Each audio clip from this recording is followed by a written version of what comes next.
And we're back. Tom Gibson, Chuck Augustin, and this is Nye County. And we're back with my and Chuck's, one of our favorite topics is the Second Amendment and gun grabbing and your rights as a citizen. And the lines are open. Sorry, we didn't tell Noah. Me and Tom discussed it, but we forgot to tell Noah, the only important guy here. Anyway, the phone is ringing, so hopefully we'll hear from the flag man in a moment. Let me give you a couple things from this survey I went through. It's 100 pages, by the way. A guy did a whole lot of work on it. But back in '94, Americans used guns to frighten away intruders who were breaking into their homes about 500,000 times per year. Nationwide, in 2008, law enforcement agencies reported that 55% of aggravated assaults, 27% of robberies, 40% of rapes, 64% of murders that were reported to the police in an alleged offender being arrested and turned over for prosecution. So, only half, roughly, and sometimes less than half of the rapes, robberies, and murders were ever prosecuted. Currently, there are about 12 aggravated assaults, robberies, sexual assaults, rapes, and murders committed in the United States. Approximately one person is sentenced out of 12 to prison for committing such a crime. And we do have Ray. How you doing, buddy? I'm doing good. Ray the Flag Man. I'm glad Noah posted the number on the TV, even though I've got it memorized. Things are looking good. You're up close today. The camera angle is perfect. You get individual shots, so I guess Noah's really getting to be professional about this show. He's a man. I want to say a couple things. First of all, there's a figure that I've been quoting for some time. The figure probably is larger than the number I'm going to give you. A Justice Department figure of crimes that are averted by people having guns or the perception they have a gun is 400,000 a year. 400,000 crimes a year just because somebody either has a gun or people think they have a gun. And I've experienced this where there would be confrontations and I'd be close by and people would see that I had my guns on and the confrontation would just break up right in front of me. And this is important. And people are afraid to carry open.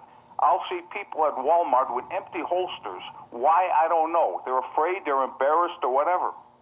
I've been carrying open out here for 38 years now. And this is a deterrent that people have to realize, that by carrying open, they're discouraging the bad guys from doing anything wrong. Kennesaw, Georgia is a prime example of that. I'm sure you guys will talk a little bit about that. Since '87, the town board over there said, hey, look, open carry guns, and the town is crime-free for all these many years. So let's actually help ourselves by open carrying. You're not going to be hassled. Very seldom are you hassled. Don't brandish it. Don't pull it out and show people like you want to do or may have a tendency to do. And another thing, women, if they're carrying a gun, they're not going to be harassed or assaulted because the guy's going to say, hey, this woman is nuts. She's going to kill me. Stay away from her. So I'm enjoying your show. I was not aware of the anarchists back in Wyoming being slaughtered, Tom. Thank you for that acknowledgement because I had no idea. So this show is full of information, and I appreciate you guys being on the air, and I listen every time you are. Well, thank you. We appreciate that, Ray. Hey, and Ray, have you seen? Well, Texas is newly a open carry state.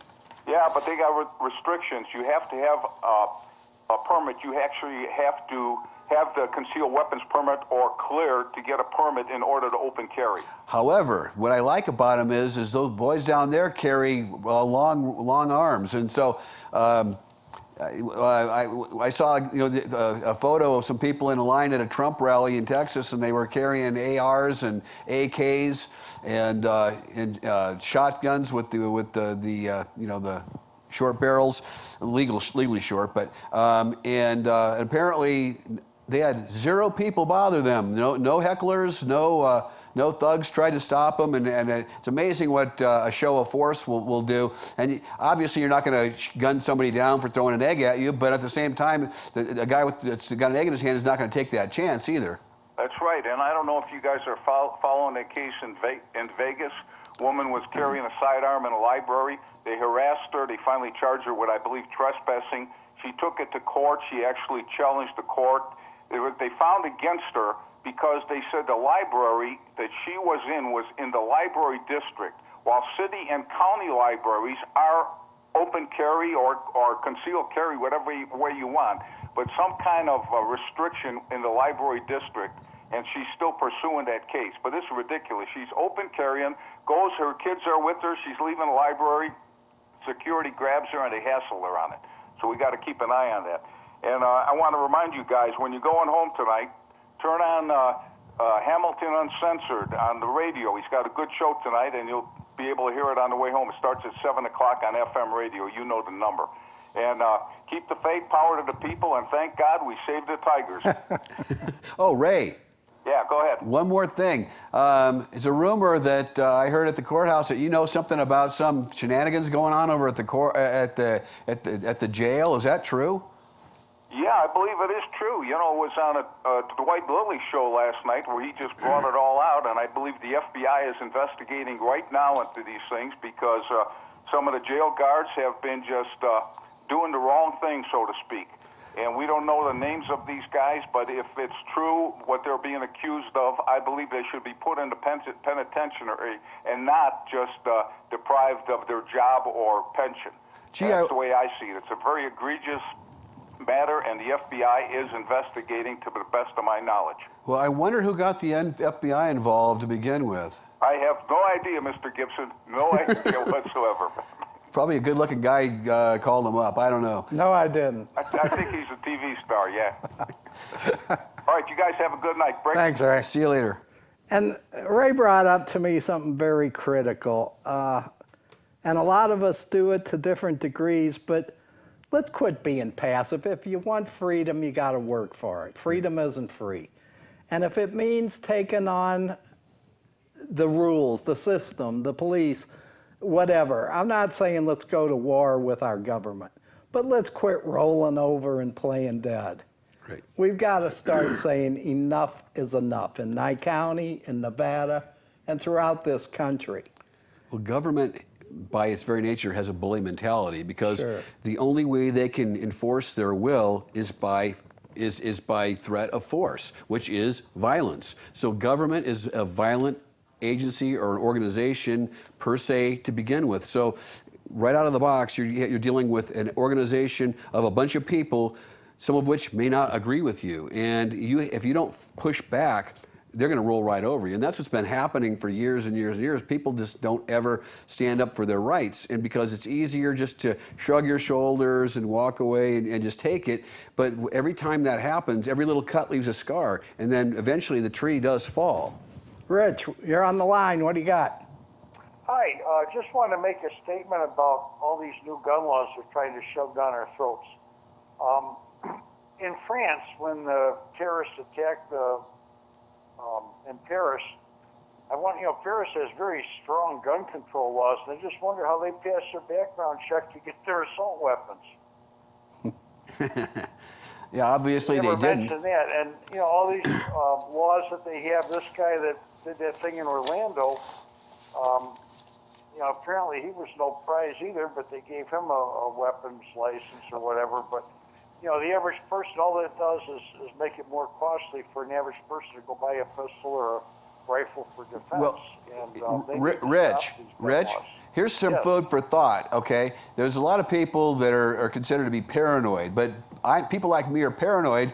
Actually, paranoia is an unreasonable fear. If it's reasonable, you're not paranoid. So a lot of people are thought to be paranoid against the government. But look at it this way: how did a guy carrying an AK-47 and that many rounds of ammunition just walk through the front door of a club when in the clubs like that that have a lot of people in them? Unless it's someplace different than I'm in. Maybe gay bars don't have bouncers and don't have people checking ID. I doubt it, though. There was a retired cop. This place apparently had a off-duty officer as a security guard, and you think he would have, challenged this guy when he walked in instead of running away, you know. Well, yeah, or you think, or he would have got on the horn quickly. The other thing is with Obama has over 150, going on 160 mass shootings while he's been president. The second most, I think, was Clinton with 16, was it? Or but I mean, under Reagan, it was like it was like 12, and then with I'm close. And then with George Bush, the first George Bush, it was like, I think it was like 16. I think Clinton got up into the 20s, and then went back down with the next George Bush, and now 150. Are you kidding me? Because if you don't trust the government and you think the government is up to no good, and they first there was Sandy Hook, and then there's the Aurora shooting. I mean, and there's been too many mass killings, and a person like me would think that they just keep taking, and Obama's almost out of office, so he's only got one more shot to get total gun ban going, or get more power to the government. The first bad one, I mean, the last one was, I don't believe that 9/11 was anything but an inside job, and so it's not just Obama and his idiot people that work for him, but it's also the entire establishment in both parties, and then we'll call them the New World Order. And I didn't just come to that conclusion lightly. I've been reading and reading and reading. The more I read, the more I'm really distrusting what's going on. But when you mentioned the guy in Orlando, that's what made me think of it was because, or reminded me of it was because of the fact that if you have any type of people at the door in a bar, which is always there, then why was this person even allowed in? That's right. It just makes you wonder, and hopefully our representatives will understand that and not forcing. Well, they did. The Republicans were brave enough to say no, because I mean I was afraid they weren't. I thought they were going to capitulate to all the ninnies over in the Democratic Party. I'm sure there's maybe 2% that aren't ninnies, but the rest of them are en masse, and they all need to be horsewhipped, actually. And anybody that voted for Obama, I hope you're really proud of yourself. The great experiment was a miserable failure. Okay, we're that right. All right, gentlemen, we'll have a great night. Thanks, Rich. We're going to go to break now. Please keep the calls coming. Very interesting stuff.